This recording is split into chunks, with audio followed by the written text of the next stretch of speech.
feel about where the internet has gone in the last 20 years and, the whole digital experience? Well, I remain an optimist and always will be. That my interest is in what I call participatory culture, and so the idea that we've not leveled the playing field, but far from it. Corporate media still dominates the imagination. That if it's in corporate media, we're going to be aware of it in a way that it could be buried on cyberspace. But the sheer number of everyday people who've been able to become creators and share what they create with each other online has dramatically shifted how culture operates today. So Pew Center for Internet and American Life found 65% of teenagers online have made media. That's extraordinary. No one anticipated that. And most of them have distributed media beyond their immediate circle of friends and family. It's not just a picture on the refrigerator door. It's their media lives in the world, and they've had that experience of someone they've never met before responding to a piece of media they've produced. That's to me that's what gets me up and excited about the digital.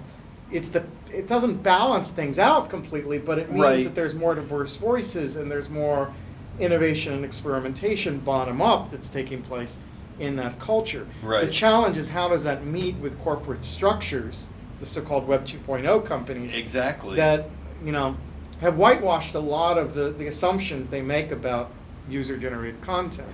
So they're taking what's essentially a gift economy, in which I make something because I care about it.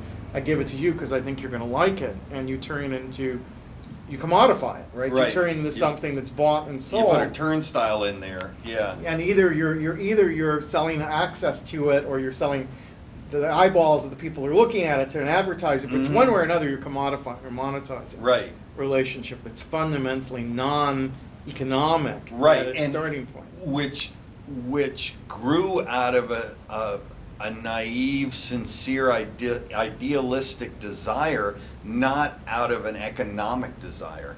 These teenagers didn't get into this to make money. In fact, a lot of fan groups very actively have sought not to make money, both because of legal anxieties, that they think they have a little more protection against copyright issues if they don't make money off what they produce, but also out of ethical, that they don't want to profit off each other's passions and excitement. And then they discover that the platforms they distribute things through are intrinsically monetized because they're owned by companies, and increasingly bigger companies. And then we've seen every one of the major Web 2.0 companies get into some sort of fight with its consumer base in the last couple of years, because the rhetoric of Web 2.0 just sort of said, well, we provide the platforms, they generate the content, it's good for everyone, without really thinking about what happens when a gift economy and a commodity culture start to integrate together. And that's where I think we're at culturally on this. And then we're still far from giving universal access to the skills and competencies needed to participate.